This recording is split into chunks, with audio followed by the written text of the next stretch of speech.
बिस्मिल्लाहिर्रहमानिर्रहीम। शुरू अल्लाह के नाम से जो बड़ा मेहरबान निहायत रहम वाला है। जो सिक्योरिटी मैकेनिज्म के बारे में डिस्कस करेंगे कि सिक्योरिटी मैकेनिज्म क्या होता है। तो इसके बारे में जानते हैं कि सिक्योरिटी मैकेनिज्म का मतलब तरीकाकार। तो इसमें हमारे पास देख सकते हैं, यानी कि कोई किसी किस्म का भी हमारे पास सिक्योरिटी अटैक्स होता है, तो अगर सिक्योरिटी अटैक्स होता है तो उसको हम कैसे डिटेक्ट कर सकते हैं, या अगर या कोई भी सिक्योरिटी अटैक होने से उससे कैसे हम बच सकते हैं, और या फिर अगर हो जाता है तो उसको दोबारा दोबारा उससे कैसे रिकवर, यानी कि उसको दोबारा उससे कैसे बचा जा सकता है, तो उसके बारे में हम डिस्कस करेंगे। तो सिंपल ये कि सिक्योरिटी मैकेनिज्म हमें किसी भी किस्म का कोई भी जो अटैक होता है उससे कैसे बचा जा सकता है, अगर या फिर अगर वो हो जाता है तो उससे कैसे उसको रिकवर किया जा सकता है, या वो अगर हो रहा है तो उसको कैसे देख सकते हैं। और ये सिक्योरिटी मैकेनिज्म जो है, ये no single mechanism that will be support all service required, यानी कि एक ही जो सिक्योरिटी मैकेनिज्म वो तमाम की तमाम सर्विस को वो यूज़ नहीं, कि बल्कि किसी जैसे कि ये मुख्तलिफ हमारे पास सर्विसेज इन साइफर हर हर जगह पे हर तरह की सर्विस प्रोवाइड की जा रही होती है, तो ये मैकेनिज्म हर सर्विस के लिए अलग-अलग हो सकते हैं, ये दो तीन भी मिलकर भी काम कर सकते हैं। One particular element underlines many of these security mechanism in use, जैसे कि हमारे पास क्रिप्टोग्राफिक टेक्निक्स होती है। क्रिप्टोग्राफिक टेक्निक यानी कि ये हमें इंक्रिप्शन और डिक्रिप्शन के एल्गोरिदम, या फिर monoalphabetic cipher, polyalphabetic cipher, रोटल्टीन, इसके अलावा मुख्तलिफ हैं, जैसे शिफ्ट साइफर है, ये सीजर साइफर है, ये सारे के सारे हम डिस्कस करें क्रिप्टोग्राफिक एनालिटिक टेक्निक्स में, और ये सारे के सारे सिक्योरिटी मैकेनिज्म के अंडर वर्क है। तो ये मेन इसका जो पॉइंट्स है वो क्रिप्टोग्राफिक टेक्निक्स है, तो इसके जो एल्गोरिदम वगैरह वो हम डिस्कस करेंगे कि हम कैसे अपने डाटा को सिक्योर कर सकते हैं, अगर या उससे हम कैसे बच सकते हैं, या कैसे डिटेक्ट कर सकते हैं किसी किस्म का कोई भी चीज़। तो नेक्स्ट हमारे पास सिक्योरिटी मैकेनिज्म एक्स 800, ये हमारे पास, इसको पहले हम डिस्कस कर चुके हैं। ये क्या है, ये आई टी यूनिक स्टैंडर्ड जो डिफाइन किया है, जो इंटरनेशनली यूआई यूज़ किया जाता है। तो स्पेसिफिक सिक्योरिटी मैकेनिज्म होते हैं और परवर्सिव सिक्योरिटी मैकेनिज्म्स होते हैं। तो स्पेसिफिक मखसूस होते हैं, और ये ज़्यादातर हम इनके बारे में जो डिस्कस किया जाए तो, और ये बहुत इंपॉर्टेंट्स है, जबकि परवेसिव जो सिक्योरिटी मैकेनिज्म ये इतनी इंपॉर्टेंस नहीं है, और ये परवेसिव का मतलब वसी, ये बहुत ज़्यादा है, इनके बारे में हम फिलहाल नहीं डिस्कस करेंगे।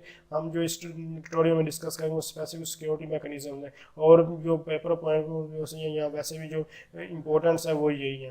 तो सबसे पहले हम देखते हैं कि एनसाइफरमेंट क्या था। एनसाइफरमेंट मतलब कि हमारे पास जो प्लेन टेक्स्ट होता है उसको साइफर टेक्स्ट में कन्वर्ट किया जाता है, और उस साइफर टेक्स्ट को दोबारा प्लेन टेक्स्ट में कन्वर्ट किया जाता है। यानी कि जो हमारा प्लेन टेक्स्ट होता है जो रीडेबल फॉर्म में होता है उसको अनरीडेबल फॉर्म में बनाया जाता है, और अनरीडेबल फॉर्म से रीडेबल फॉर्म में बनाया जाता है। तो एनसाइफरमेंट से ये होता है कि अगर कोई हमारे डाटा को देख भी लेता है तो उसके किसी काम का नहीं होता, उसको समझ नहीं आती।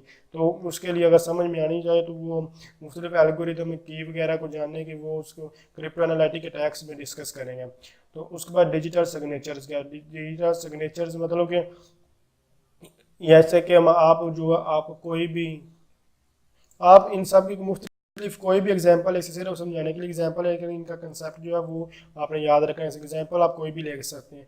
तो डिजिटल सिग्नेचर ये पब्लिक की वगैरह उनका कंसेप्ट है, इसमें प्राइवेट और पब्लिक की वगैरह यूज़ की, और एक जो इलेक्ट्रॉनिक सिग्नेचर किया जाता है जो कि रिसीवर जो है वो आइडेंटिफाई करता है कि जो सेंडर ने जो सिग्नेचर वगैरह किए थे, यानी कि इलेक्ट्रॉनिक्स जो सिग्नेचर थे वो दोनों मैच कर रहे हैं या नहीं, उसमें ये देखा जाता है। तो उसके बाद एक्सेस कंट्रोल्स मतलब कि हमारे इसमें हम एक्सेस कंट्रोल का जिसको चाहे हम एक्सेस दे सकते हैं, जिसको चाहे हम रोक सकते हैं कि हमारे डाटा को वो यूज़ ना करें। ये हमारे कंट्रोल में होता है। जैसे कि आपका जो राउटर वगैरह होता है तो उसमें आपके आपके राउटर के आपने किसी को अथेंटिकेशन तो कर दिया कि वो आपके राउटर को यूज़ है, या फिर अथेंटिकेशन को बाद में देखें। तो एक्सेस कंट्रोल में ये हो सकता है आप किसी का भी कोई भी, जैसे कि राउटर में हम आपको एग्जांपल दे रहा हूँ कि उसमें आपके मैक एड्रेस वगैरह स्टोर होते हैं, तो आप देख सकते हैं कि हमारे जो डॉक्टर को कौन कौन यूज़ कर रहा है, आप वहाँ से उसको ब्लॉक भी कर सकते हैं। तो जिसको चाहे आप अलाउ भी कर सकते हैं और ब्लॉक भी कर सकते हैं। इसके अलावा आप बहुत से एग्जांपल ले सकते हैं। बस डाटा इंटीग्रिटी का वैसे तो मतलब होता है कि डाटा डाटा का जो है वो चेंज होना, यानी कि आपके डाटा को कोई चेंज ना करे। डाटा इंटीग्रिटी इस चीज़ को कहते हैं कि आपका जो डाटा है उसमें किसी किस्म की कोई भी चेंजिंग ना है।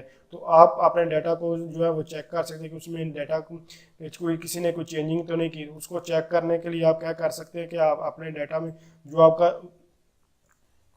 डाटा के साथ साथ आप चेक वैल्यू जो है वो भी ऐड कर सकते हैं। चेक वैल्यू और डाटा दोनों सेंड करते हैं। अगर आपकी चेक वैल्यू सेंडर और रिसीवर की जो है वो उतनी हो जितनी आपने सेंड की, यानी कि सेंडर और रिसीवर की दोनों को सेम हो, तो आपका मतलब समझते हैं कि हमारा डाटा जो है किसी ने कोई चेंज नहीं। अगर वो चेक वैल्यू अगर डिफरेंट हो तो आप समझते हैं कि ये आपका डाटा डिफरेंट हो, यानी कि आपकी जो चेक वैल्यू है जो सेंडर की है वो 2 है और यानी कि यहाँ 8 है या 6 है, कुछ भी आपकी जो 4 है।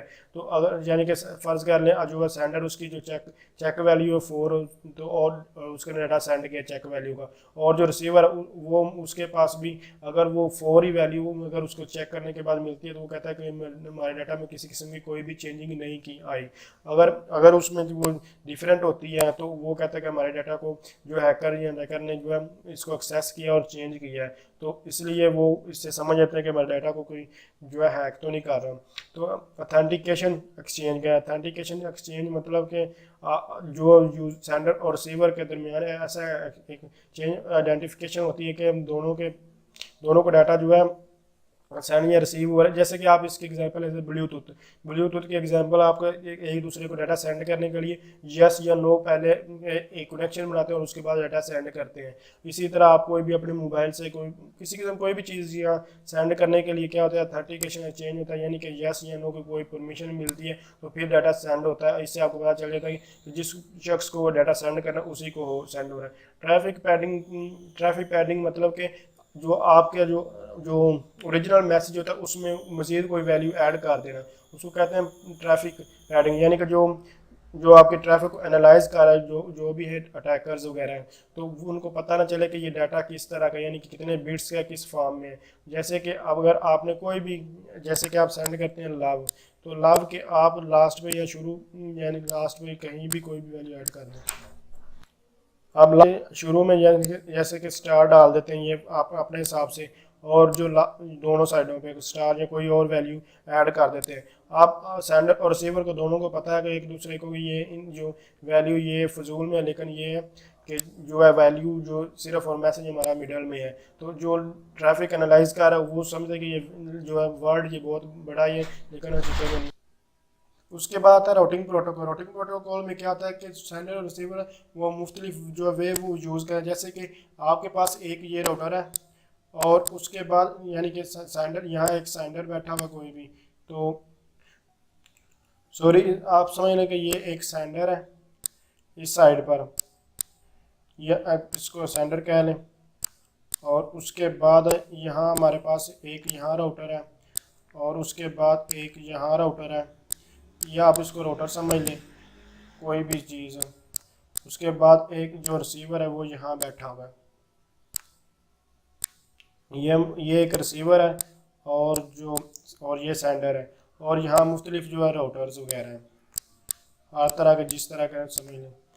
तो अब क्या होता है कि इसमें जो डिफरेंट जो पाथ होता है वो फॉलो किए जाते हैं ताकि कोई भी अटैकर्स या हैकर्स वगैरह जो भी तो वो हमारे डाटा को एक्सेस नहीं कर। हैकर और अटैकर में जो डिफरेंस मैं आपको नेक्स्ट ट्यूटोरियल में बताऊंगा। तो आप देख सकते हैं कि हमारे पास क्या होता है कि अब ये जो सेंडर है ये डाटा सेंड कर, कुछ ये डाटा यहाँ से यहाँ सेंड कर देता है इस तरह रिसीवर को, इसी तरह ये कुछ डाटा यहाँ से यहाँ और फिर यहाँ सेंड कर अपनी मर्जी यहाँ जैसे चाहे। कुछ डाटा ये डायरेक्ट इसको ऐसे सेंड कर देता है अपनी मर्जी। मुख्तलिफ जो वेज हम से डाटा जो सेंड करें ताकि कोई भी जो हैकर्स हैं वो हमारे डाटा को एक्सेस ना कर पाए। और उसके बाद हमारा न्यूट्रलाइजेशन में क्या होता है कि जैसे इसका कंसेप्ट है कि आपके पास कोई ना कोई ऑथेंटिकेशन होती है कि हमारे डाटा को कौन यूज़ कर रहा है या कौन नहीं यूज़ कर रहा है। यानी कि आपके पास इसको मैं सिंपल रियल लाइफ आपको एग्जांपल देता हूँ कि न्यूट्रलाइजेशन क्या होता है। इसमें जैसे कि आप किसी को पैसे देते हैं तो पैसे देते वक्त आपके पास कोई आप ऐसे गवाह होते हैं कि मैंने इसको पैसे दिए थे थर्ड पर्सन को। इससे मैं सिंपल आपको एक और एग्जांपल देता हूँ बल्कि कि आप किसी से नाराज़ हैं और आप जब नाराज़ होते हैं तो आप किसी से बात करना चाहते होते हैं अपने दोस्त से, तो उसमें एक मिडल में आप कोई से आदमी को वो अपना कोई बात वो बताते हैं और वो बात वो आगे वो आपकी बात पहुंचाता है। तो जो अब वो जो मिडल में आदमी है वो इस बात का गवाह होता है कि जो एक आदमी उसने दूसरे आदमी को बताया है, तो वो जो गवाह आता है वो आपके कभी भी बात को अगर कोई भी मसला बनता है तो वो कहता है कि हाँ मैंने इसने मुझे ये बात कही थी और मैंने दूसरे पर्सन को ये बात कही थी। तो इस तरह ये इसमें भी यही चीज़ होती है नोटराइजेशन में कि आपको पता चल जाता है अगर कोई भी मसला बनता है कि सेंडर का वो कहता है कि मुझे बात जो रिसीवर है ये बात मुझे नहीं कही गई या मुझे ये मैसेज अगर नेटवर्किंग मुझे मैसेज नहीं आया, तो जो थर्ड पार्टी होती है वो बताती है कि हाँ ये मैसेज इसने पहले मुझे सेंड किया था, मुझे सेंड करने के बाद इसने मुझे आपको मैंने सेंड किया था। तो इस तरह ये वर्किंग होती है न्यूट्रलाइजेशन की। तो इसके बाद हम मॉडल फॉर नेटवर्किंग सिक्योरिटीज देखेंगे। Thanks for watching. अल्लाह हाफिज़।